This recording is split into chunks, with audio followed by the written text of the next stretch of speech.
દરેક દિવ્ય મુમુક્ષુ હરિભક્તોને ભાવથી યોગીની એકાદશીના જય સ્વામી નારાયણ। આજની આ પવિત્ર એકાદશીના દિવસે બોટાદના શિવલાલ શેઠના આપણે જીવન પ્રસંગો સાંભળીએ।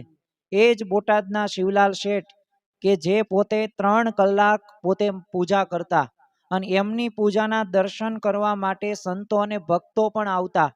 અરે એમના ઘરે સાળી આવેલા 6 મહિના સુધી આ બોટાદના શિવલાલ શેઠને ખ્યાલ નહોતો। અને એટલું જ નહીં, સાંખ્ય વિચાર એ ભગવાન કરતા હરતા છે અને ગુણાતીતાનંદ સ્વામીનો સમાગમ કરવા માટે પણ જુનાગઢ પોતે જતા અને નિર્માનીપણે પોતે વર્તતા હતા। તો એવા બોટાદના શિવલાલ શેઠના આજે આપણે જીવન પ્રસંગો સાંભળીએ અને ખરેખર એ કેવા હતા બોટાદના શિવલાલ શેઠ કે જેમના દ્વારા ભગવાન અને સંતની કૃપા દ્રષ્ટિએ અવિરતપણે ચાલતી હતી અને આજના દિવસે આપણે પ્રેરણા પ્રાપ્ત કરીએ। તો ચાલો પ્રવચનની શરૂઆત આપણે મંગલાચરણથી કરીએ। હે નાથ મુજને મતિ શુદ્ધ દેજો, હૈયે સદા સેવક ભાવ રહેજો। છો શબ્દો મારા પણ આપ આવીને કહેજો, રાજી થઈ અક્ષર ભાવ દેજો, રાજી થઈ અક્ષર ભાવ દેજો। શ્રી સ્વામિનારાયણ ભગવાનની જય, અક્ષર પુરુષોત્તમ મહારાજની જય, ગુણાતીતાનંદ સ્વામી મહારાજની જય, પ્રમુખ સ્વામી મહારાજની જય, પ્રગટ ગુરુ હરિ મહંત સ્વામી મહારાજની જય, સુરત અક્ષરધામ મહોત્સવની જય। આમ તો શ્રીજી મહારાજ વખતના ઘણા બધા એવા ભક્ત રત્નો થઈ ગયા, જેમાં નારી ભક્ત રત્નો પણ હતા અને એ નર એટલે કે પુરુષ હરિભક્તો પણ જોવા મળતા। પરંતુ આ બધા ભક્ત રત્નોના જીવનની અંદરથી આપણને ઘણી બધી પ્રેરણાઓ પ્રાપ્ત થતી જોવા મળે છે। આજે આપણે કોઈ સાંખ્ય વિચાર કે આત્મવિચાર કે કરતા હરતાપણાનો વિચાર વિશે વાત નથી કરવી। આજે આપણે વિચાર કરવો છે એક એવા ભક્તરાજના એક જીવન પ્રસંગોનો કે જેમના જીવન પ્રસંગો સાંભળવાથી આપણને ઘણી બધી પ્રેરણાઓ પ્રાપ્ત થશે અને ખરેખર એમના જીવન પ્રસંગો સાંભળીને આપણને મનની અંદર એક વિચાર તો આવશે જ, તે હૃદયની અંદર એક ભાવના તો જાગશે જ તે કે મારે પણ આવા ભક્ત થવું છે, મારે પણ આવી અલૌકિક સ્થિતિ પ્રાપ્ત કરવી છે। તો એ ભક્તરાજ એટલે કયા ભક્તરાજ? તો એ ભક્તરાજ શિવલાલ શેઠ। સંપ્રદાયની અંદર ઘણી બધી વખત આમના ઉદાહરણો આપવામાં આવે છે, પરંતુ આપણે એક ઉદાહરણ સાંભળ્યું હશે સ્ત્રી પુરુષ મર્યાદાનું। આપણે એક ઉદાહરણ સાંભળ્યું હશે કે તેમને ખોટું નથી લાગતું, પરંતુ એમના અઢળક એવા પ્રસંગો છે કે જે પ્રસંગો સાંભળીને આપણને એમની સ્થિતિ ખ્યાલ આવે। જો આ ભક્તરાજોના જીવન પ્રસંગો સાંભળીને ઘણી બધી આપણને જીવન પ્રેરણા મળે છે અને જીવનની અંદર એ આપણને માર્ગદર્શક તો કોઈક આપણી સામે આદર્શ હોવા જ જોઈએ।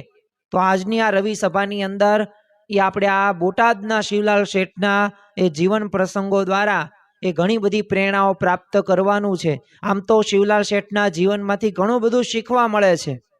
હું તમને એમના ટૂંકમાં મુદ્દા કહું અને પછી આપણે એમના જીવન પ્રસંગો વિશે વાત કરીએ। તો આ શિવલાલ શેઠનું જીવન કેવું હતું? સાદું અને સરળ, કોઈ પણ પ્રકારનો ભપકો નહીં। જેમ આપણે અત્યારે બ્રાન્ડેડ કોઈક વસ્તુ પહેરીએ છીએ, બ્રાન્ડેડ વસ્તુ ખાઈએ છીએ અને પહેરીએ ઓઢીએ છીએ, પરંતુ આવી ક્યારેય પ્રકારની અપેક્ષા આ બોટાદના શિવલાલ શેઠે રાખેલી નથી। બાકી વિચાર કરો કે એ સમયની અંદર એ 9 લાખના આસામી હતા। 9 લાખ એટલે કેટલી કિંમત અત્યારના સમયની અંદર થાય? અત્યારે તમે જો 10 ગ્રામ સોનાનો ભાવ 1,60,000 આજુબાજુ છે, તો એ સમયની અંદર તો એ સોનું એ 100 રૂપિયા કરતાં પણ ઓછું 1 તોલું મળતું હતું। તો આવા સમયની અંદર 9 લાખ જેટલી મિલકત આ શિવલાલ શેઠ પાસે હતી, પરંતુ સાદું અને સરળ જીવન। અરે આખું જીવન એમને એક ભગવત પરાયણ કરેલું હતું।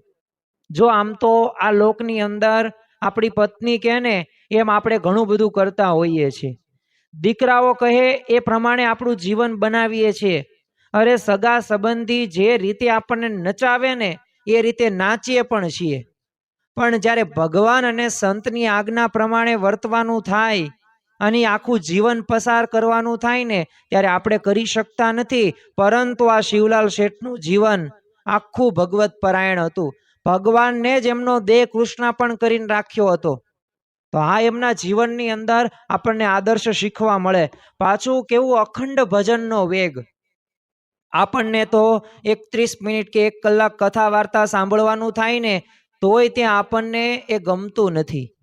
અરે આપણે તરત તે બીજી પ્રવૃત્તિની અંદર એ આપણે અલમસ્ત થઈ જઈએ છીએ, પણ કથા વાર્તા સાંભળવાથી છટકીએ છીએ. પરંતુ આ શિવલાલ શેઠને કથા વાર્તા હોય કે ધ્યાન હોય કે સમાગમ હોય કે સંતોની સેવા હોય, એ દરેક પ્રકારની ભગવાન જે લગતી એ ક્રિયાઓ દરેકે હોશે હોશે કરતા. એટલે એવો વેગ પણ આ શિવલાલ શેઠને હતો. સાથે સાથે અત્યારના સમયની અંદર બ્રહ્મચર્યનું જે પાલન કરવું ને, એ અઘરામાં અઘરી વાત ગણી શકાય. પરંતુ તમે વિચાર કરો કે આ શિવલાલ શેઠનો આજે આપણે એક સ્ત્રી પુરુષની મર્યાદા કોને કહેવાય અને કેવી મર્યાદા રાખવી જોઈએ, એનો આજે આપણે પ્રસંગ સાંભળવાના છીએ. એટલે સ્ત્રી પુરુષ મર્યાદાનું પાલન કરનારા પણ આ શિવલાલ શેઠ હતા. અને પાછું સમજણ કેવી, કારણ કે ઉધો રે સંત સુખી સંસાર મેં, રાજા ભી દુખિયા રંક ભી દુખિયા, ધનપતિ દુખિત વિકાર મેં, વિના વિવેક ભેખ સબ દુખિયા, જૂઠો તન અહંકાર મેં. એટલે કે સમજણ વાળા જ સુખી છે. પરંતુ આ શિવલાલ શેઠના જીવનની અંદર એક એવી સમજણ જોવા મળતી. તો આ સમજણના પ્રસંગો પણ આજની આપણી આ રવિ સભાની અંદર આપણે શિવલાલ શેઠનો સાંભળવાનો છે. પાછું માન બધાને જોવા મળે છે. આજે દરેક વ્યક્તિ, નાના બાળકને તમે એ કંઈક કહો ને તો એને ખોટું લાગી જાય છે. આજે ઘરની અંદર પણ એકને બોલાવે ને એકને ન બોલાવે, એકને અમુક વસ્તુઓ દે ને અમુકને વસ્તુઓ ન દે, તો આપણને માન આડું આવે છે કે મને કેમ ન દીધું અને મારી કેમ દેખભાળ નથી રાખતા. એટલે કે આપણામાં રહેલો એ અહંકાર રહ્યો ને. પરંતુ અહીંયા આપણે શિવલાલ શેઠના એ નિર્માનીપણાનો પણ પ્રસંગ સાંભળવાના છે. કેટલી ટકોર એમને સહન કરેલી હતી, કેટલી કસણી સહન કરેલી હતી, પણ છતાં પણ એમને સહન કર્યું છે અને દાસ ભાવે જ વર્ત્યા છે. એને નિર્માનીપણું દાસ ભાવ રહ્યો ને, એ સર્વે ગુણોમાં મુખ્ય ગણી શકાય. બીજું શિવલાલ શેઠના જીવનની અંદર આજ્ઞા પાલન કરવાનું પણ તત્પરતા એટલી જોવા મળતી. તો કેવી કેવી એમને આજ્ઞાનું પાલન કરેલું છે એ આજના દિવસે આપણે સાંભળવાના છીએ. અને બીજી વાત તો અગત્યની કે લોકો પાસે પૈસા હોય, ધન હોય, સંપત્તિ હોય, પાવર હોય, આવડત હોય ને, એટલે એનો ઉપયોગ કરે. પરંતુ આ શિવલાલ શેઠ પાસે તો સમૃદ્ધિ હોવા છતાંય તે પોતે નિષ્ફ્રુય જીવન જીવતા હતા. કોઈ પણ પ્રકારની સ્પૃહા નહીં, કોઈ પણ પ્રકારની અપેક્ષા નહીં. અને બીજી એક અગત્યની વાત કે ક્યારેય એમને એ ખોટું લાગ્યું નથી. અને અલૌકિક ઘડતર એમનું થયેલું. તો એવા બોટાદના શિવલાલ શેઠના જીવન પ્રસંગો આજના રવિ સભાની અંદર આપણે સાંભળવાના છે. પરંતુ એક મારી નમ્ર વિનંતી છે કે આ બોટાદના શિવલાલ શેઠના જીવન પ્રસંગો આપણે જ્યારે પણ સાંભળીએ, અને હું તમને કહું તો આ પ્રસંગો આપણા જીવનની અંદર પણ આપણે લિંક કરવાના છે. થોડીક અંતરદ્રષ્ટિ સાથેની આ રવિ સભા આપણે સૌ કોઈએ કરવાની છે. અને આપણે સૌ કોઈ આ એક સ્થિતિ ઉપર જ આગળ વધી રહ્યા છીએ. તમે હોય કે હું હોય, હું ભલે તમને પ્રસંગો કહેતો હોય, પણ મારે પણ આ સ્થિતિ કરવાની છે. અને આપણે સૌ કોઈ તમારે પણ આ સ્થિતિ કરવાની છે. એટલે સૌ સાથે મળીને આમના જીવન પ્રસંગો દ્વારા થોડીક અંતરદ્રષ્ટિ કરીએ. થોડીક અંતરદ્રષ્ટિ કરીશું ને, અંતરને થોડુંક પૂછશું કે ખરેખર શું આ શિવલાલ શેઠ જેવી સ્થિતિ મારી થઈ શકે? શિવલાલ શેઠ આ પ્રમાણે વર્તતા હતા, તો શું હું એ પ્રમાણે વર્તી શકું? તો આવા મુદ્દાઓને સતત આપણે વિચારમાં રાખવાના છે. મજા આવે એટલે આ રવિ સભા સાંભળવાની નથી, પરંતુ આમના જીવન પ્રસંગો દ્વારા કંઈક શીખવા મળશે. કંઈક મારે પ્રેરણા લઈને આગળ વધવાનું છે, મારે કંઈક સંકલ્પ કરવાનો છે, મારે કંઈક નિયમ કે નિશ્ચય કરવાનો છે. આ ભાવના સાથે આ રવિ સભા આપણે સૌ કોઈએ સાંભળવાની છે. હું એ પ્રમાણે જ કરવાનો છું. પ્રથમ તો આપણે એમના બાળપણનું થોડુંક જીવન દર્શન કરીએ. અને એમનું વૃત્તાંત જોઈએ, ખરેખર એમના બાળપણની અંદરથી જ તે એ પોતે ભક્તિ પારાયણ એમનું જીવન હતું. પણ થોડાક આપણે ઇતિહાસને વાગોળીએ અને ઇતિહાસના પન્ના ફેરવીએ ત્યારે આ બોટાદના શિવલાલ શેઠ કોણ હતા? તો હવે બોટાદના શિવલાલ શેઠના પિતા એટલે ભગા દોશી. હવે સ્વાભાવિક રીતે બાળપણથી જ તે ભગવાન સ્વામિનારાયણની આ લગ્ની આ ભગા દોશીને લાગેલી, એટલે સંતોની સેવા કરે, પાછો સંતોનો સમાગમ પણ કરે. અને જો સમાગમ કરવાથી જ આપણામાં એવા ગુણો આવે છે. એટલે જ તે સદગુરુ બ્રહ્માનંદ સ્વામી શું કહે છે? સંત સમાગમ કીજે હો નિષદિન, સંત સમાગમ કીજે. તો સંતના સમાગમથી એ આપણામાં રહેલા કામ ક્રોધાદિક સ્વભાવો દૂર થાય છે, મલિન વાસનાઓ દૂર થાય છે. પરંતુ આ લોકની બધી જવાબદારી એ નિભાવવામાં એ સેવા કે સમાગમ આપણે કરી શકતા નથી. એ આ જીવની અવળાઈ છે. આજ આપણે સુધારો કરવાનો છે. પરંતુ આ શિવલાલ શેઠના જે પિતાશ્રી હતા ભગા દોશી, આપણે ભવિષ્યમાં એમના પણ જીવન પ્રસંગો સાંભળવાના જ છીએ. પરંતુ અત્યારે આપણે શિવલાલ શેઠને જ તે મુખ્ય મુદ્દા તરીકે આપણે લઈએ છીએ અને એમના જીવનમાં પ્રસંગો દ્વારા જ આપણે શીખવાનું છે. એટલે આ ભગા દોશી બાળપણથી સંતોની સેવા કરે, સમાગમ કરે અને એમનું ભક્તિ પારાયણ આખું જીવન હતું. એટલે સત્સંગની આમ તો કહેવાય ને કે વિશેષ દ્રઢતા થઈ ગયેલી. હવે આ ભગા દોશીના પિતા હતા ભાઈચંદ શેઠ એમનું નામ. હવે પોતે સ્વર્ગવાસ થયા એટલે જે નગર શેઠનું એ શોભાવ્યું આ ભગા દોશીએ. સ્વાભાવિક રીતે પિતા હોય એનો પુત્ર હોય એ જ તેની વારસાઈ સંભાળે. જેમ કોઈક રાજાનું મૃત્યુ થાય તો એનો જે રાજકુંવર હોય એનો છોકરો હોય એ જ તે રાજગાદી ઉપર આવે. એમાં નગર શેઠનું આ ભગા દોશીએ શોભાવ્યું. હવે આ ભગા દોશીના ઘરે એક પુત્રનો જન્મ થાય છે અને આજના આ રવિ સભાનો એ પ્રવચનનો વિષય છે અને એમનું નામ હતું શિવલાલ શેઠ. એટલે કે શિવલાલભાઈનો જન્મ થાય છે સંવત હતી 1882 અને બોટાદ નામનું ગામ. આમ તો બોટાદ એટલે કે ત્યાં ઝાખરાનો સમૂહ છે. તમને આ વનસ્પતિ જોવા મળે છે. બોટ ઉપરથી બોટાદ પડ્યું. તો આ બોટાદની અંદર એમનો જન્મ થાય છે અને જન્મ થતાં જ તે એક આનંદના એક સમાચાર, એક અંદરથી એક સુખના અનુભવો એ આ ભગા દોશીને થાય છે. પાછો એકનો એક પુત્ર, એટલે અતિ લાડકોડથી આ શિવલાલભાઈનો ઉછેર થયો. જો આજે વ્યક્તિના જીવનની અંદર એ ઘણી બધી સમૃદ્ધિ છે, પૈસા છે, સત્તા છે, સારું જીવન ધોરણ પોતે જીવે છે, પણ દેહને ભગવાન પરાયણ કરવો ને અને દેહને સમર્પિત કરવો ને અઘરી વાત છે. આપણને એક સેવા સોંપવામાં આવે ને તો આપણે સેવા કરી શકતા નથી. આપણી પાસે સમૃદ્ધિ છે ને એના માટે આપણે ઘણા બધા પ્રયત્નો કરીએ છીએ ને એ ટકાવી રાખવા માટે રાત દિવસના ઉજાગરા આપણે કરતા હોઈએ છીએ. તો લાડકોડથી આ શિવલાલ ભાઈનો બાળપણથી જ તે ઉછેર થયેલો. હવે 1.25 વર્ષના થયા એટલે એમના પિતાને વિચાર આવ્યો કે ગઢડા શ્રીજી મહારાજ છે અને ગઢપુર જોતા શ્રીજી સાંભળે.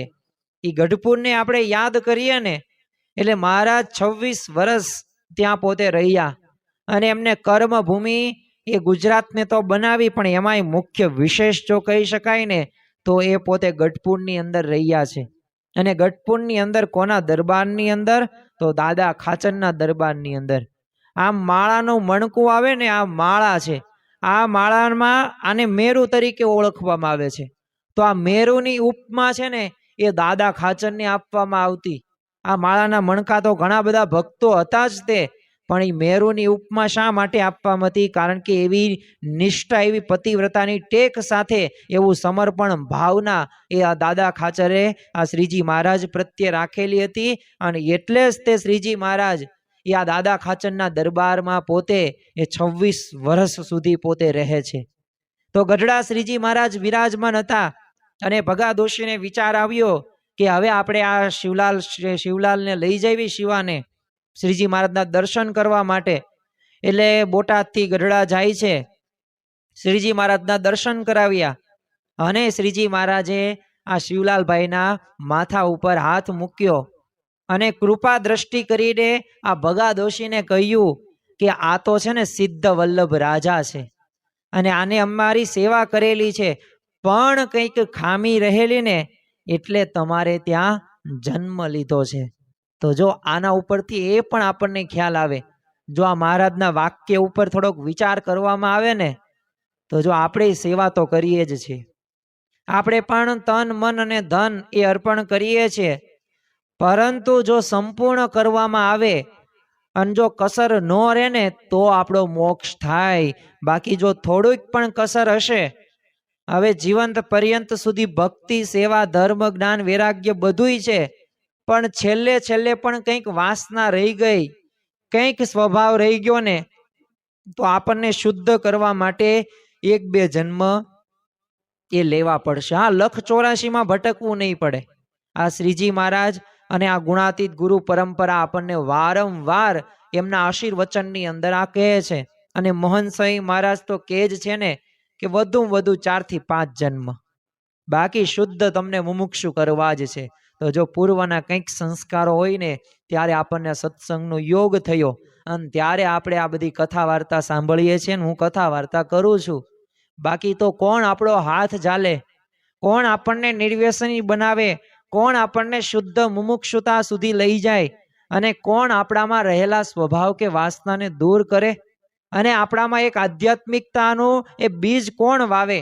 પણ આ તો ભગવાન અને સંતની કૃપા કહેવાય. અને પૂર્વના આપણા કંઈક સંસ્કારો સારા હશે તો આપણે સૌ કોઈ અહીંયા સાથે મળીને કથા વાર્તા સાંભળી રહ્યા છીએ. અને ખરેખર આ સિદ્ધ વલ્લભ રાજા હતા અને કંઈક એમની ખામી રહી ગયેલી હતી એટલે ત્યાં એમને જન્મ લેવો પડ્યો. હવે જીવન પણ કેવું, આ બાળપણથી જ તે, અને કૂવામાં હોય ને તો અવાડામાં આવે.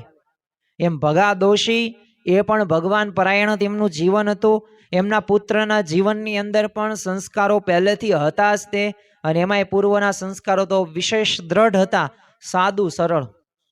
અને મોટા સર્વે સંતો હોય ને એ બધાના દર્શન કરે, સેવા કરે, સમાગમ કરે. એટલે આ શિવલાલભાઈને બાળપણથી જ તે છે ને સતત આમનો યોગ રહેતો. એટલે સ્વાભાવિક છે કે સંસાર પ્રત્યે છે ને પોતે અનાસક્ત ભાવ એમને આવી ગયેલો, અને ભક્તિની બધી અભિરુચિ એમને પોષાતી, અને ભક્તિ વધુ કરે ને એવું એમને તાન રહેતું. જો આ ભક્તિનું તાન રહેવું બહુ જરૂરી છે, કારણ કે જીવનની અંદર ઘણા બધી આપણે જવાબદારીઓ નિભાવીએ છીએ અને નિભાવવી જોઈએ.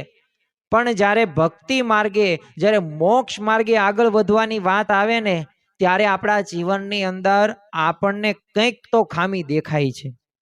કારણ કે જે રીતે ભગવાન અને સંતનો સમાગમ આપણે કરવાનો છે, જે રીતે આપણે જોડાવાનું છે ને એ આપણે જોડાઈ શકતા નથી. પરંતુ આ શિવલાલભાઈને બાળપણથી જ તે એ ભક્તિની જ અભિરુચિ પોષાતી, એટલે વારંવાર સંતોનો સમાગમ કરે, કથા વાર્તા સાંભળે અને સેવા કરે. એટલે આમ જોવા જાવ ને તો એમની જે ભક્તિ કરવાની જે લગ્ની હતી ને એ દિન પ્રતિદિન એ પોતે વધવા લાગી હતી. અને સંસાર ત્યાગનો પણ એમને ઉત્કૃષ્ટ વિચાર કરેલો, અને એમને બાળપણથી નક્કી કરી રાખેલું કે મારે છે ને આ સંસાર માંડવો નથી, મારે ગૃહસ્થ જીવન નથી જેવું, મારે ત્યાગી થવું છે, મારે સાધુ થવું છે. પરંતુ આચાર્ય રઘુવીરજી મહારાજે એમને સમજાવ્યું, અને પાછા શ્રીમંત પિતાના એકના એક પુત્ર હતા એટલે પછી શિવલાલભાઈને સમજાવ્યા અને પછી ના પાડી જ હતી એવી રીતના. પરંતુ જો એમનો બાળપણથી જ ઉત્કૃષ્ટ વિચાર તો એક જ હતો કે મારે ભગવાનનું ભજન કરવા માટે ત્યાગી થવું છે, મારે આ સંસારની અંદર આવવું નથી. પરંતુ હવે આપણે પ્રશ્ન ત્યાં થાય, તો સંસારની અંદર તો આવ્યા, ગૃહસ્થ જીવનમાં તો આવ્યા, પરંતુ આવ્યા ને તોય પાછી અલૌકિક સ્થિતિ એવી હતી. હવે થોડીક આપણે એમના જીવન પ્રસંગો બાળપણથી આગળ વધીને એમની યુવાન અવસ્થા કે તરુણ અવસ્થાની અંદર એ પોતે કેવી ભગવાનની ભક્તિ કરતા હતા. જો સંસારની અંદર હોવા છતાં પણ એ અનાસક્ત ભાવે વર્તવું ને અઘરી વાત છે.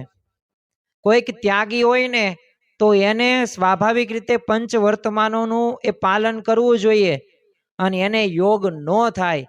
પરંતુ આ શિવલાલ શેઠને તો ધન હોય, સંપત્તિ હોય, માન હોય, મોભો હોય, સ્ત્રી હોય, બધાયનો યોગ, પણ છતાં પણ પોતે કેવા અલિપ્ત રહી શક્યા હતા. અને એટલે જ તે જો આ શિવલાલ શેઠ પોતે પૂજા કરવા બેસે ને 3 કલાક એમની પૂજા ચાલે અને એમની પૂજાની અંદર શ્રીજી મહારાજ સાક્ષાત દર્શન દે અને સંતો અને હરિભક્તો આ શિવલાલ શેઠની પૂજાના દર્શન કરવા માટે આવતા. તો કેવી રીતે પોતે પૂજા કરતા હશે કે શ્રીજી મહારાજને સાક્ષાત આવવું પડે? તો કેવી એમની અલૌકિક સ્થિતિ હતી?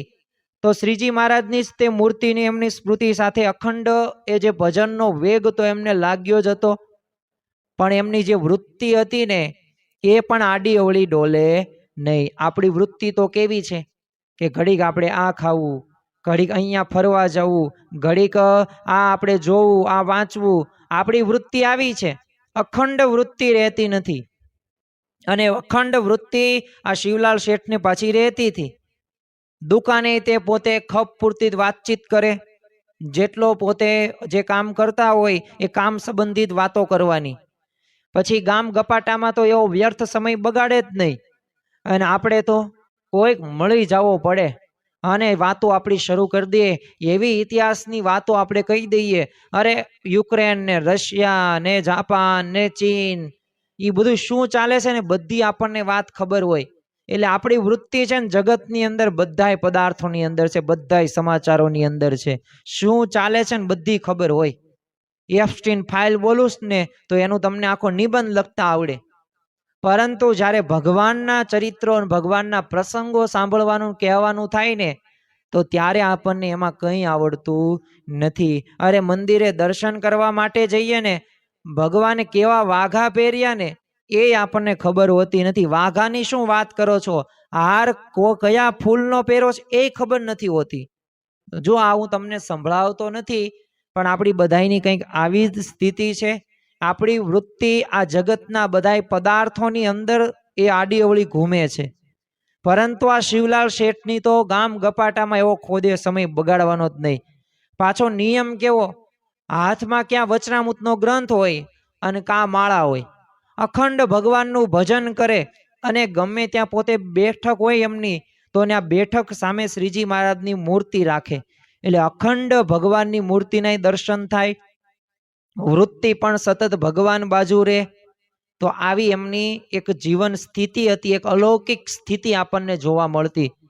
આપણે એક સ્ત્રી પુરુષ મર્યાદાની એક પ્રસંગ જોઈએ જે આપણે સાંભળેલો છે, પણ આજે આપણે એ પ્રસંગમાંથી કંઈક વિશેષ શીખવી.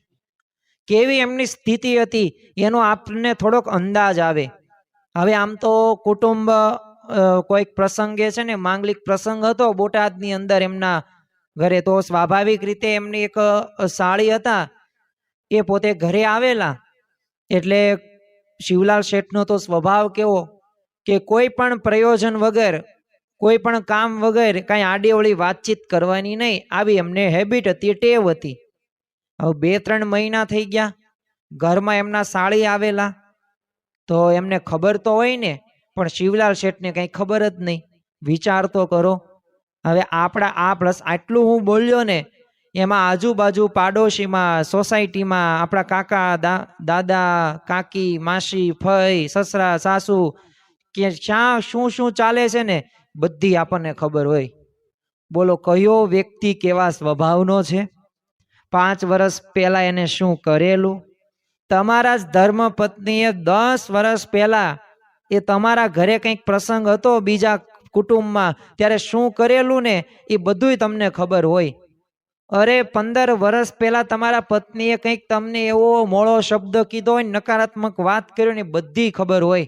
શેરીની બધી માહિતી આપણી પાસે હોય, પણ આવું તો સ્થિતિ આપણને આમ સપનું જ લાગે ને. અને એમાંય કળિયુગની અંદર આવી વાત બનવી એટલે, પણ જો આ પ્રસંગો આપણને શીખવે છે કે આ સ્ત્રી પુરુષ મર્યાદા એ આટલી જરૂરી છે. 2-3 મહિના થઈ ગયા તો એમને ખબર નહીં.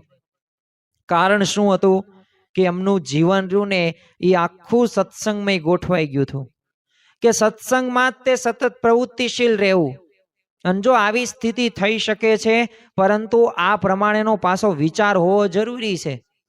જો આપણને ઘણી બધી વખત સદગુરુ સંતો ને એમાંય તે વિશેષ સદગુરુ ડોક્ટર સ્વામી આપણને કહે છે કે એક નારી સદા બ્રહ્મચારી. તો જો આ પ્રકારની મર્યાદાની અંદર આપણે રહીએ, સામે સ્ત્રીને પણ એ જ નિયમ લાગુ પડે, સ્ત્રી પુરુષ બંનેને. તો આ જે નિયમ આપણે કળિયુગની અંદર પાળીએ ને તો આપણે બ્રહ્મચર્ય છે એનું વ્રતનું પાલન કર્યું કહેવાય. અને આ સ્થિતિ આપણે આવી શકે. આ તો ખબર ક્યારે પડી કે એક દિવસ છે ને શિવલાલ શેઠ પોતે જમવા બેઠા તો એમાં એમના સાળી છે ને પીરસવા આવ્યા. એમાં ભાતમાં છે ને થોડુંક ઘી વધારે નખાઈ ગયું. એટલે શિવલાલ શેઠે સહેજ આમ થોડુંક આમ ઊંચું જોયું અને ઊંચું જોયું ને તરત એમના સાળી સામે હતા. એટલે શિવલાલ શેઠે પૂછ્યું તમે ક્યારે આવ્યા? અને આ સાંભળીને એમને સાળીને તો ખોટું લાગી ગયું અને એવું માઠું લાગ્યું તે પછી તો કઈ બોલે જ નહીં અને રિહાઈ ગયા.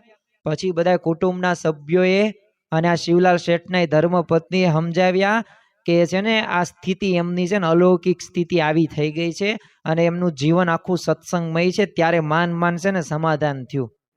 તો જો આ પ્રકારની અલૌકિક સ્થિતિ અને સ્ત્રી પુરુષ મર્યાદા છે ને આપણા જીવનની અંદર પણ આવવી જોઈએ. જો આ સ્ત્રી પુરુષ મર્યાદા સાવ સામાન્ય મુદ્દો લાગશે પરંતુ સામાન્ય નથી. આ મર્યાદામાં નથી રહેતા ને એટલે જ તે ભગવાનનું ભજન સરખી રીતે નથી થતું. નીલકંઠ વાણીએ જ્યારે કલ્યાણકારી વન વિચરણ પૂરું કર્યું લોજની અંદર આવ્યા તો એમને ગોખલો બુરાવ્યો છે. એમને સ્ત્રી પુરુષની સભા અલગ અલગ કરાવી છે. શા માટે? કારણ કે સ્ત્રી પુરુષ જો ભેગા બેઠા હશે ને તો યાદ રાખવાનું કે અગ્નિ એ ગમે ત્યારે એ પ્રગટ થશે, તે ભડકો થવાનો જ છે. ખબર નહીં રહે ને એમ વૃત્તિ એમાં વહી જશે. તો જો એટલે આપણે દૂર રહેવાની વાત અહીંયા કરેલી છે. અને આ સ્ત્રી પુરુષ મર્યાદા એ આપણે સર્વશ્રેષ્ઠ જો ઉદાહરણ ગણી શકીએ ને તો આ શિવલાલ શેઠનું જ તે છે.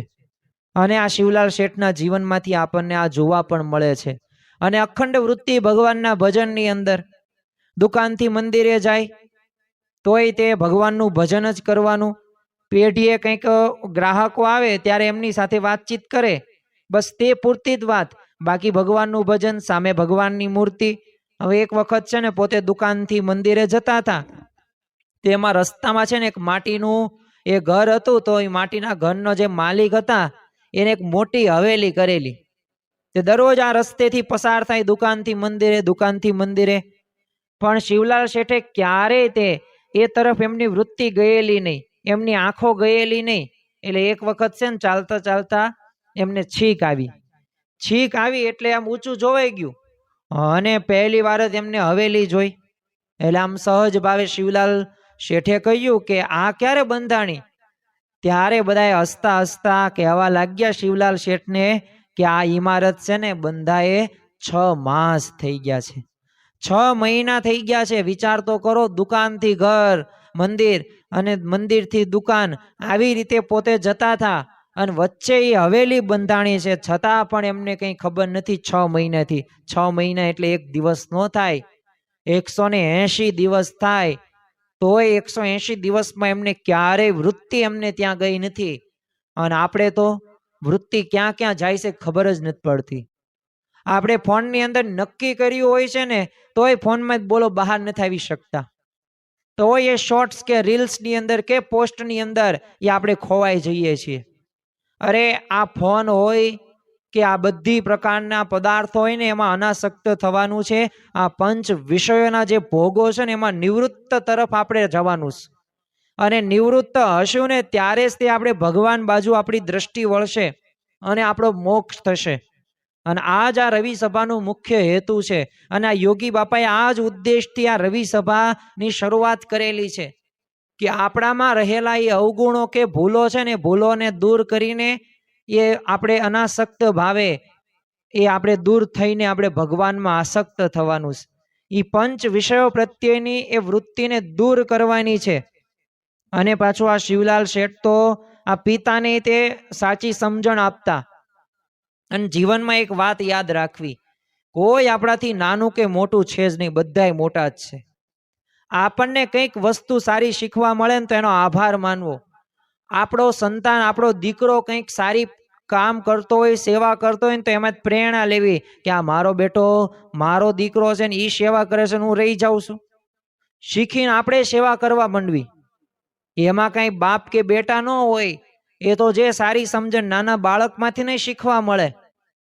હું તમને એક મારો અનુભવ કહું તો મંદિરની અંદર હું જ્યાં સભા કરાવું છું તો ત્યાં અમુક નાના નાના બધા બાળકો આવે, તો એ પોતે દંડવટ કરે, પગે લાગે, તો હુંય પગે લાગુ, એ પગે લાગે. હવે એક આ નિર્માની પણ એક આ ભાવ. હવે તમે વિચાર કરો, એ બાળક દંડવટ કરે છે, કોઈ પણ ને પંચાંગ પ્રણામ કરે છે, તો કેવા સંસ્કારો સારા આવ્યા, નમતો શીખ્યો. એ તો જીવન દરમિયાન, એ જીવન પર્યંત સુધી એ પોતે નમશે અને પોતે માન નહીં રાખે, નિર્માની પણ વર્તશે. આ ગુણ આવે છે. આ કોઈ સામાન્ય કોઈ ટેવ કે ક્રિયા નથી, પણ આપણને મહિમા નથી ને એટલે પગે લગતા નથી. અરે ઘરની અંદર પણ તમે આવો જો રાખો ને, તો ઘરો અંદરો અંદર ક્યારેય ઝઘડા થાય નહીં. તરત તમે પગે લાગજો ને, બધું યાદ આવે કે આ મને દરરોજ પગે લાગે છે અને હું આની સામે બોલું છું. મારે બોલાય જ નહીં, પણ આવા વિચારો ક્યારે આવે? આવી ક્રિયા કરો ને તો આવે. એટલે પિતાને પણ સાચી સમજણ આ શિવલાલ શેઠ આપતા. આપણે એક પ્રસંગ જોઈએ કે એક વખત છે ને ભગા દોશી પોતે કુટુંબ પરિવાર લઈને ગાડામાં બેસીને છે ને ગઢપુર શ્રીજી મહારાજનો સમાગમ માટે જતા. શિવલાલ શેઠ પણ હાજર હતા એ ગાડાની અંદર. એટલે રસ્તામાં છે ને ઘણા બધા ખેતરો ઊભા, મોલ હોય, એટલે સ્વાભાવિક રીતે બધા ખેતરની અંદર અલગ અલગ મોલ પાકેલો હતો. તો બધું પાક સંબંધી અને જમીન સંબંધી છે ને આ ભગા દોશી આ બધા પોતાના અનુભવો હોય એ બધી વાતચીત કરતા હતા. હવે વ્યાવહારિક બધી વાતચીતો થતી, એટલે તરત શિવલાલ શેઠે છે ને ટકોર કરી કે જો આ તમે બધી વાતો કરો છો, એના પિતાને કહે છે કે આ તમે પાક સંબંધી, જમીન સંબંધી તમારા અનુભવની બધી વાતો કરો છો, તો કાંઈ એ કાંઈ ઘરે કાંઈ તમે ગાડા ભરીને નથી આવવાનું અનાજ. એ તમે વાતો કરો પણ નથી આવવાનું, પણ તમે ભગવાનના દર્શન કરવા માટે જાવશો ને તો ભગવાનનું ભજન સાથે આવશે અને એનાથી અંતરમાં શાંતિ થશે. બાકી આવી ગ્રામ્ય ચર્ચા અને આ બધી તે વાતો કરીને અનુભવ એ શેર કરીને કંઈ કામમાં આવવાનું અને નથી. અને જો દર્શનનું સમાગમનું જો સુખ લેવું હોય ને, તો એના માટે ભગવાનનું ભજન કરવું પડે. અને ભગા દોશીને તો પછી આ શિવાની વાત બધી સમજાઈ ગઈ અને એની ભૂલ પણ સુધરી ગઈ અને સુધારી નાખી. તો જો એમ આ ઘણી બધી સાચી સમજણો આ શિવલાલ શેઠ પહેલેથી બધાયને આપતા. બીજું કે ઘણી બધી ઉપાધિ વચ્ચે પણ ગુણાતીતાનંદ સ્વામીનો એમને સમાગમ કરેલો અને સાદાઈ વાળું પણ જીવન. આ વાતને આપણે પ્રસંગો દ્વારા થોડોક સમજવાનો પ્રયત્ન કરીએ તો આમ તો શિવલાલ શેઠ શરૂઆતની અંદર સદગુરુ ગોપાલ સ્વામીનો એમને યોગ વિશેષ હતો, પરંતુ તેઓ ધામમાં જવાના હતા. પણ એ પૂર્વે એ આ શિવલાલ શેઠને છે ને ભલામણ આપી અને ભલામણની અંદર બે મુખ્ય વાત કરી કે જો શિવા વ્યવહાર શીખવો હોય ને તો સુંદરિયાણાના પૂજા શેઠ પાસે જજે, અને વ્યવહાર અને મોક્ષ જો બંને સુધારવો હોય ને શીખવો હોય ને તો તું જુનાગઢના જોગી એ ગુણાતીતાનંદ સ્વામી પાસે જશે. અને શિવલાલ શેઠે તો આજ્ઞા વધાવી, શિર સાંટે પાલન કર્યું અને આજ્ઞાનુસાર પોતે ઘણી બધી ઉપાધિ સહન કરીને તે પોતે શૂરવીર થઈને એ ગુણાતીતાનંદ સ્વામીનો એ સર્વે પ્રકારે તને મને ધને સમાગમ કર્યો અને ગુણાતીતાનંદ સ્વામીને રાજી પણ કર્યા. હવે જુનાગઢમાં તે શિવલાલ શેઠ પોતે સમાગમ કરવા માટે ગુણાતીતાનંદ સ્વામીનો જાય તો ઘણી વખત છે ને સાંગડા વદનના બીડની અંદર ગુણાતીતાનંદ સ્વામી સાથે જવાનું થાય, એટલે જંગલમાં સ્વામી સાથે છે ને ખાખરાની પણ કુટીરમાં રહે. પાછું આટલી બધી તો એમની પાસે સમૃદ્ધિ હતી, એટલે જમવાનું બધું સારું સારું હોય, પણ ત્યાં સમાગમ માટે જાય ને એટલે કોઈ પણ પ્રકારની અપેક્ષા નહીં. ફોતરા સોતી છે ને કાળી અડદની દાળ અને રોટલો જમી લે ગુણાતીતાનંદ સ્વામી સાથે સાથે જ. તે એવું કઈ વિશેષ એ પોતે જમતા નહીં કે ના ના મારી પાસે તો આટલી બધી સંપત્તિ છે ને હું થોડા પૈસા લઈને સારી રસોઈ અમે જંગલમાં જઈને ખાઈશું, આવો કોઈ ભાવ નહીં. જો અપેક્ષા રહિત જ્યારે સેવા કરવામાં આવે ને ત્યારે જ તે ભગવાન અને સંતનો અંતરનો રાજીપો પ્રાપ્ત થાય છે. બાકી સુવિધા સાથે તો બધાય સેવા કરે, સુવિધા ન હોય ને સેવા થાય ને એ સેવા સાચી, અને એ ભગવાન અને સંતને વિશેષ ગમે છે. તમારી પાસે કરોડો રૂપિયા છે ને લાખ રૂપિયા દાન કરો તો સારું કહેવાય, દાન કરો એ ભાવના સારી. પણ તમારી પાસે 10,000 રૂપિયા છે ને એમાં 5,000 આપી દો ને તો એનાથી વિશેષ એ લાખ કરોડ કરતા પણ આ વિશેષ આંકડો આને કહી શકાય. કારણ કે તમે અડધો અડધ 50% ભાગ ભગવાનને અર્પણ કરી દીધો. અને આવી ભાવના રહીને એ ભગવાનને રાજી કરવા માટેની હોય ને, એટલે જ યોગીજી મહારાજ કહેતા કે આ છે ને લેના બેંક નથી, દેના બેંક છે. અને જો ભગવાનને આપણે આપીએ ને તો અનંત ગણું થાય જ છે. એટલે આવો એમને સમાગમ અને આવો એમને ઈશક, અને પાછું એટલું જ નહીં, ઘણા બધા કષ્ટો શિવલાલ શેઠે સહન કરેલા ગુણાતીતાનંદ સ્વામીના સમાગમમાં. પણ ઈશક કયો કે મારે ગુણાતીતાનંદ સ્વામીને રાજી કરવા છે. પાછું નિષ્પૃહી વર્તતા હતા. હોવા છતાંય તે નિષ્પૃહી વર્તવું એ અઘરી વાત છે. નો હોય ને નિષ્પૃહી રહેવું ને એ થોડીક સરળ વાત કહેવાય, કારણ કે હેત નહીં એટલે સમજણથી તમે રહી શકો. પણ હોય અને નિષ્પૃહી વર્તન, સાદાઈ વાળું જીવન જીવો તો એ બહુ મહાન વાત કહેવાય. ના શિવલાલ શેઠના જીવનની અંદર એ પણ જોવા મળતા, કારણ કે સમૃદ્ધિ હોવા છતાંય વસ્ત્રો કેવા સાવ સાદા, ઘરેણા તો પહેરે જ નહીં. એમને શ્રીજી મહારાજે સ્વપ્નની અંદર છે ને એક આજ્ઞા કરેલી કે તમારે સારંગપુરના રાઠોડ ધાંધલ એ એમનો વ્યવહાર રહ્યો ને એ જીવે ને ત્યાં સુધી તમારે એનું પાલન પોષણ કરવાનું. અને પાછું શિવલાલ શેઠે આ સ્વપ્નમાં શ્રીજી મહારાજે જે આજ્ઞા કરેલી એ આજ્ઞાનું અક્ષરશ પાલન પણ કરેલું, અને જીવ્યા ને ત્યાં સુધી આ રાઠોડ ધાંધલનો વ્યવહાર પોતે સંભાળ્યો. ગઢપુરની અંદર તે હરિકૃષ્ણ મહારાજ પોતે પધરાવ્યા તો એ જમાનાની અંદર જો તન મન ધન બધું અર્પણ શિવલાલ શેઠે કરેલું હતું. એટલે ભગવાન અને સંતનો રાજીપો વિશેષ પ્રાપ્ત કરી શક્યા હતા. 22,000 એ સમયની અંદર ખર્ચો કરીને અદ્ભુત સમયો આ શિવલાલ શેઠે કરાવેલો હતો. સાથે સાથે એક દિવસ તો શિવલાલભાઈ છે ને ગાડીમાં બેસાડીને ગુણાતીતાનંદ સ્વામીએ એમને એક ટકોર કરી. જો એમના જીવનની અંદર આ ખપ હતો, મુમુક્ષુતા હતી. બાકી જો અત્યારના સમયની અંદર 5 વાક્યો પણ આપણને કોઈક આપણી ભૂલ બતાવે ને તો આપણને ગમતું નથી. હા, આપણા વખાણ ખોટા કોઈક કરે ને તો બહુ ગમે, પણ ભૂલ આપણા કોઈ કહેવા પડે નહીં. પરંતુ આ શિવલાલ શેઠને તો એ ભૂલ શું ગુણાતીતાનંદ સ્વામીએ કીધી કે તારા મનમાં એમ છે કે જે મેં આ ગઢડામાં મૂર્તિ પધરાવીને ભાવનગરમાં રઘુવીરજી મહારાજને પધરાવ્યા તો એ કામ બહુ મોટું કર્યું, પણ તારા જીવ સામું જોઉં છું ને તો અડધો સત્સંગ રહ્યો. આટલું એ ગુણાતીતાનંદ સ્વામીએ શિવલાલ શેઠને કીધું. વિચાર કરો, 9 લાખના આસામી હતા, આટલી બધી સંપત્તિ, આટલી બધી પ્રતિષ્ઠા, આટલો બધો પાછો નિયમ ધર્મયુક્ત એમનું જીવન. પણ સ્વામીના મુખમાંથી આ પરાવાણીના શબ્દો આ શિવલાલ શેઠે સાંભળ્યા અને 2 હાથ જોડીને એ વિનમ્રતાથી શિવલાલ શેઠે શું કીધું, પણ એ પૂર્વે આપણે શું કહીએ તો કાંઈ વાંધો નહીં, અડધો સત્સંગ રહ્યો છે ને તો હવે મને છે ને બીજી વખત કહેતા નહીં સેવાનું, અને તમે તમારી રીતના હરિભક્તો કરો, હું મારી રીતના મારે જે થોડું થશે એટલું કરીશ, બહુ મને કાંઈ કહેવાનું નહીં. આપણે આવું કહી દે, અરે સત્સંગ મૂકી દે અમુક તો. એક ખાલી કે અહીંયા નહીં અહીંયા બેસો ને તોય તે આપણને અવગુણ આવી જાય છે. હવે એ વ્યવસ્થાપક જ છે, એને એવા અનુભવો થયા છે એટલે એ વ્યવસ્થા કરે છે. કડક શા માટે? કડકનું કારણ એ છે કે એને એવા અનુભવો થઈ ગયા છે એટલે પોતે કડક રીતે વર્તે છે. અને એ કાંઈ પોતે બ્રહ્મરૂપ તો થઈ ગયા નથી કે તમારું બધું જોઈ શકે, તમે આટલા બધા વર્ષોથી સેવા કરો છો, નિયમ ધર્મયુક્ત જીવન છે, નથી. એનામાંય સ્વભાવ છે અને તમારામાંય સ્વભાવ છે. જો આપણામાંય સ્વભાવ છે એટલે જ પ્રશ્ન થાય છે ને. બાકી જો માન અપમાન થાય તો દરેકમાં સંભાવનો આવી જાય, પણ આપણામાં એવા સ્વભાવ છે એટલે આપણને ખોટું લાગે છે.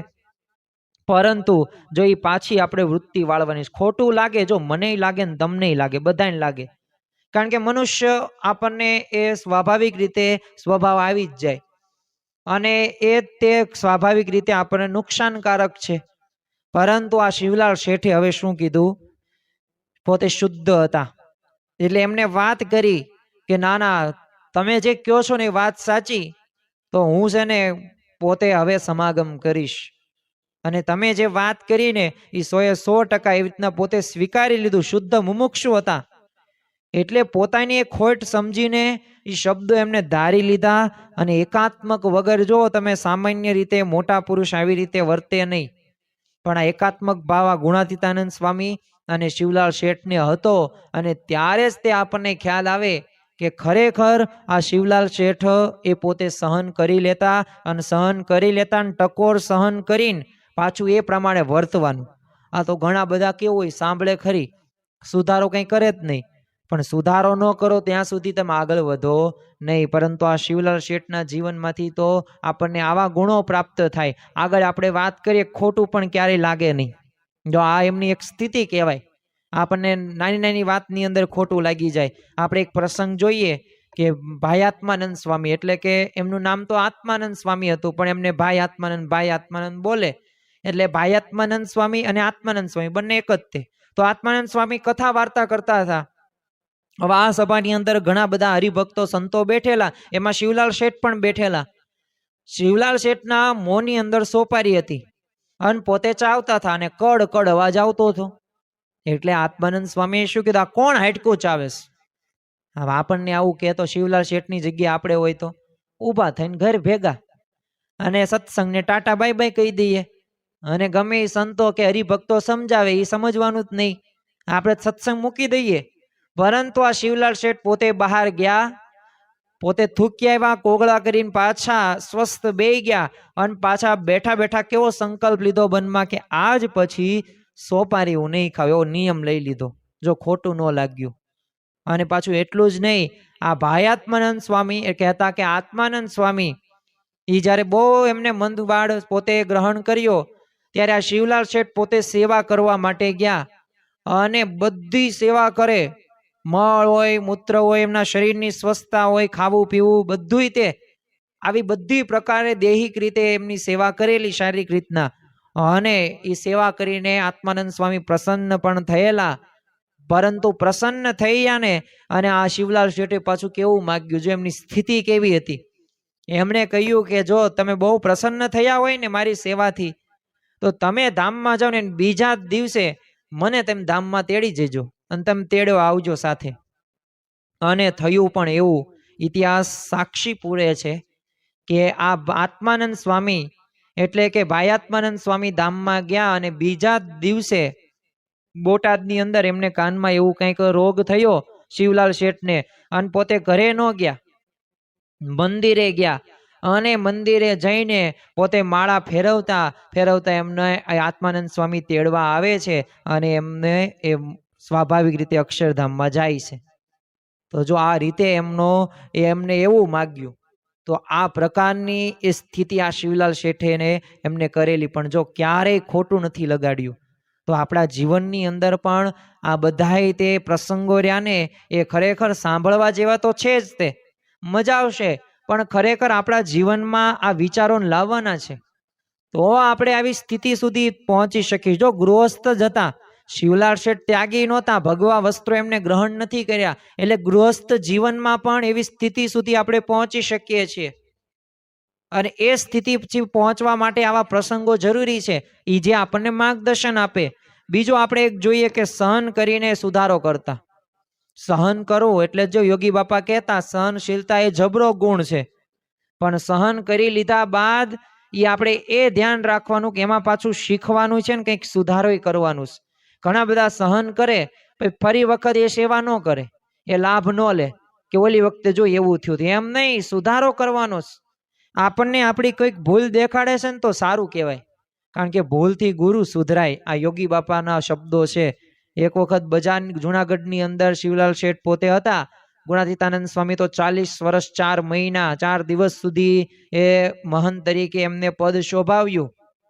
અને ખરેખર એ ગુણાતીતાનંદ સ્વામી એમની વાતો દ્વારા ઘણા બધાને સમાસ કરાવેલો અને એવી સ્થિતિ સુધી પણ લઈ ગયા હતા. તો આ બજારની અંદર એ આ શિવલાલ શેઠ બપોરનો સમય હતો એટલે પોતે બજારમાં ગયા ને બજારમાં જોયું ને એટલે એમની વેપાર વૃત્તિ એ બહાર આવી. આમ તો અખંડ ભગવાનનું ભજન, પણ એ વૃત્તિ કેવી હતી કે મારે છે ને હું જે અત્યારે વેપાર કરું ને સોનાનો આમથી આમ, તો જે પૈસા આવે, જો અમનો શુદ્ધ ભાવ હતો, શુદ્ધ વિચાર હતો, શુદ્ધ સંકલ્પ પણ હતો, ધ્યેય પણ સારો હતો, તો એમને નક્કી કરેલું કે જે આવે ને આવક એ બધી મારે મંદિરમાં રસોઈમાં સેવા કરવી છે, એવો સંકલ્પ કરેલો. એ ભાવથી એમને કર્યું તો સોનાની છે ને એક જગ્યાએ લીધું ને બીજી જગ્યાએ વેચ્યું, તો એમને એ સમયની અંદર 150 રૂપિયા આવ્યા.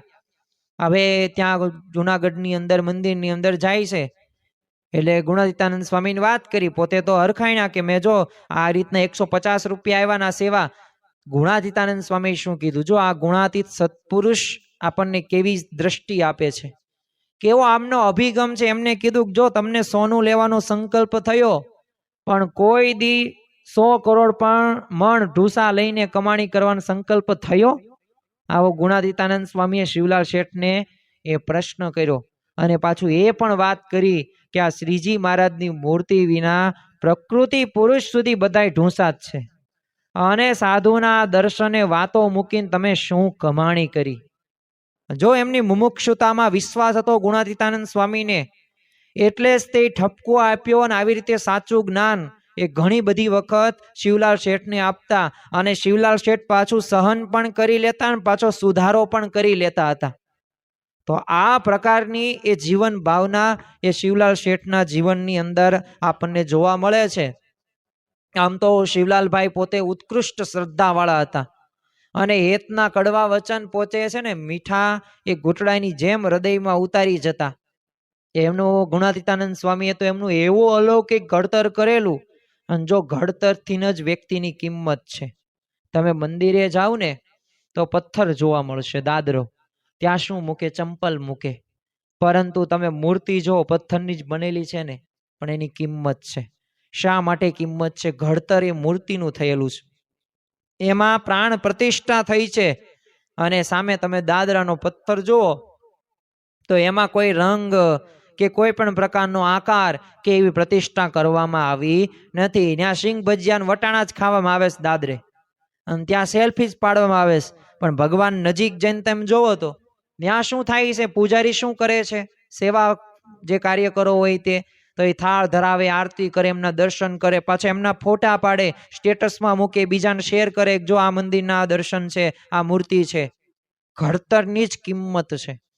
એટલે ઘડતર છે ને એ કસણીથી જ થાય, ટકોરથી જ થાય. એ કોઈક આપણને કોઈક ખીજાય ને વઢે ને એમાં જ થાય છે.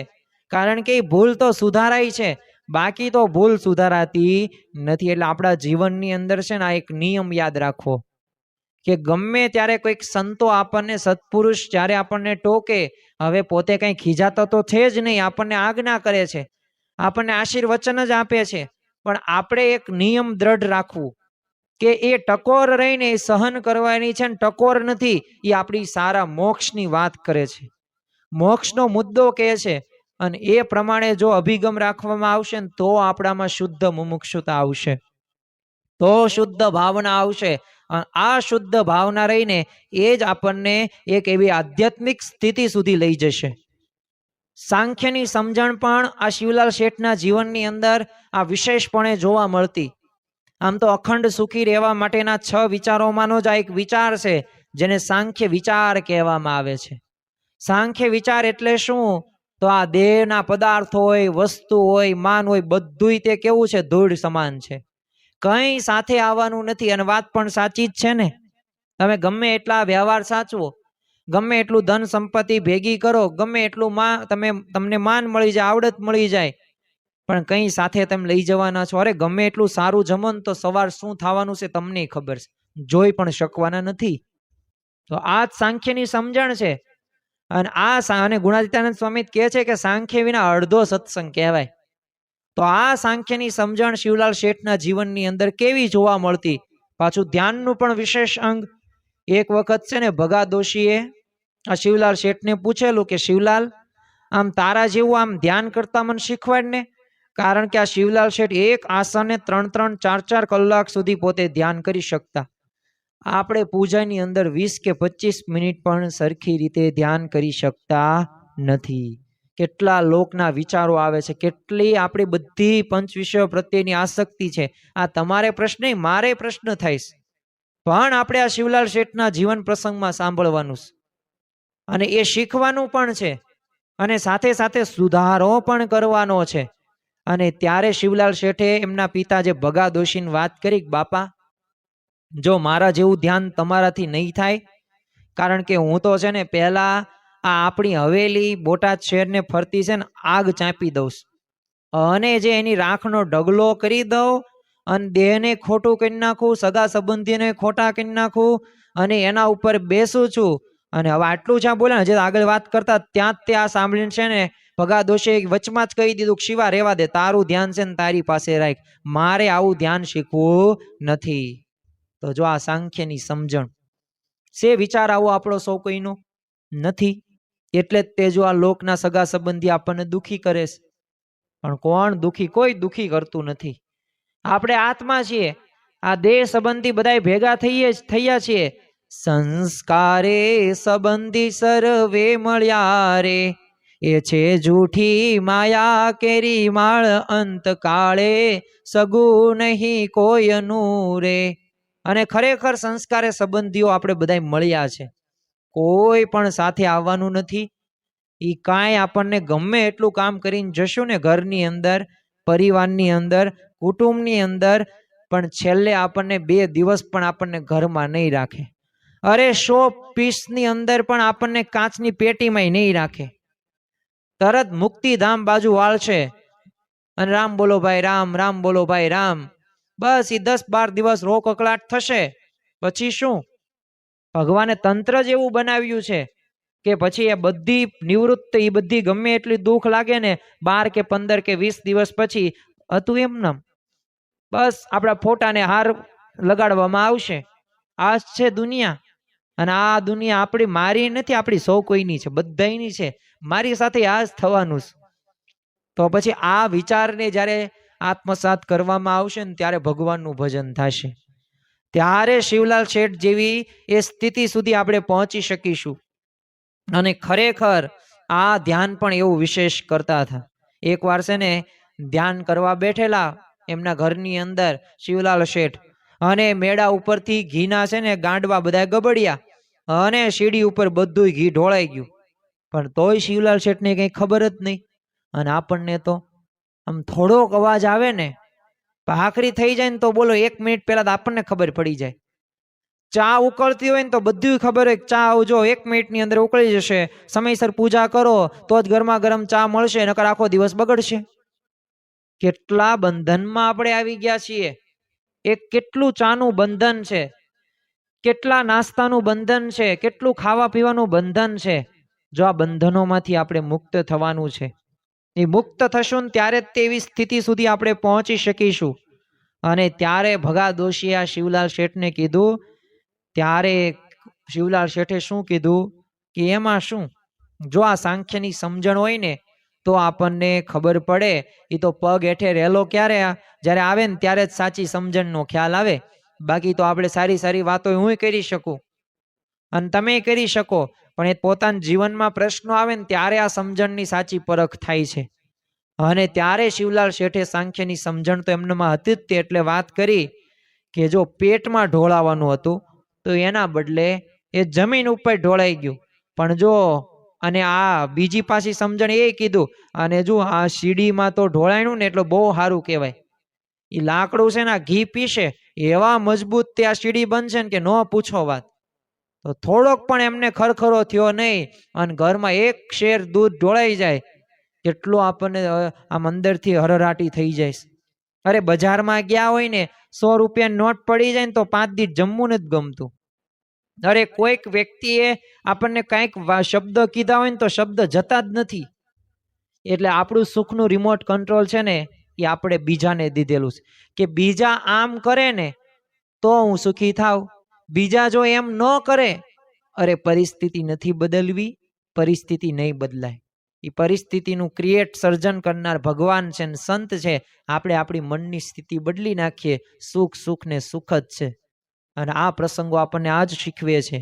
અને સંવંત 1916ની એ અષાઢ સુદ 5મનો દિવસ, અને શ્રીજી મહારાજ અને સ્વામીનું સ્મરણ કરતા કરતા નાની વયમાં અક્ષરધામમાં શ્રીજી મહારાજની સેવામાં બિરાજ્યા.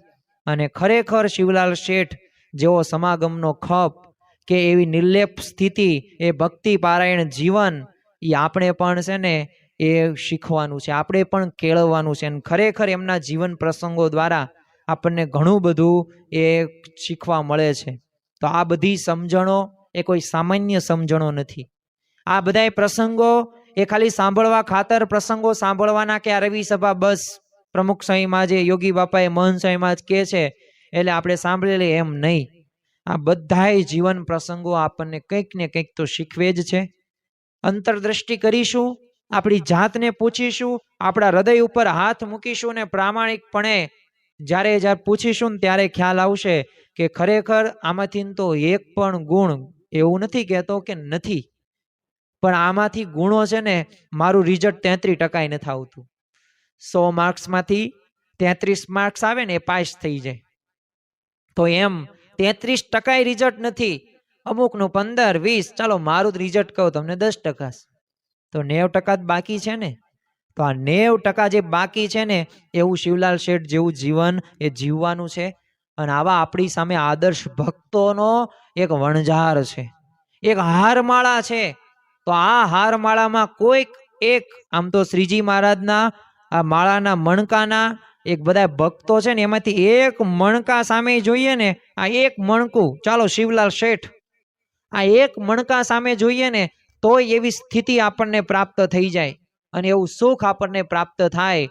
તો આજના દિવસે આપણે મહારાજ સ્વામીના ચરણોમાં પ્રાર્થના કરીએ કે આ રવિ સભાના એ ભક્તરાજ શિવલાલ શેઠના જે જીવન પ્રસંગો અમે બાળપણથી લઈને એમને અક્ષરધામ નિવાસ થયા ત્યાંના સાંભળ્યા, આના સિવાય પણ ઘણા બધા પ્રસંગો છે, પરંતુ આ બધા પ્રસંગો સાંભળીને અમારા જીવનની અંદર કંઈક ને કંઈક તો સુધારો થાય.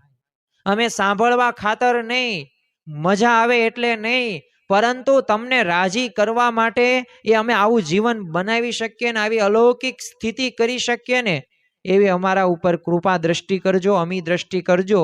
તો આજના દિવસે આપણે આ જ પ્રાર્થના સાથે આપણે પૂર્ણાહુતિ કરીએ. શ્રી સ્વામિનારાયણ ભગવાનની જય. આવા જ આધ્યાત્મિક પ્રવચનો સાંભળવા માટે અમારી ચેનલને લાઈક કરો, શેર કરો અને સબસ્ક્રાઇબ કરવાનું ભૂલતા નહીં.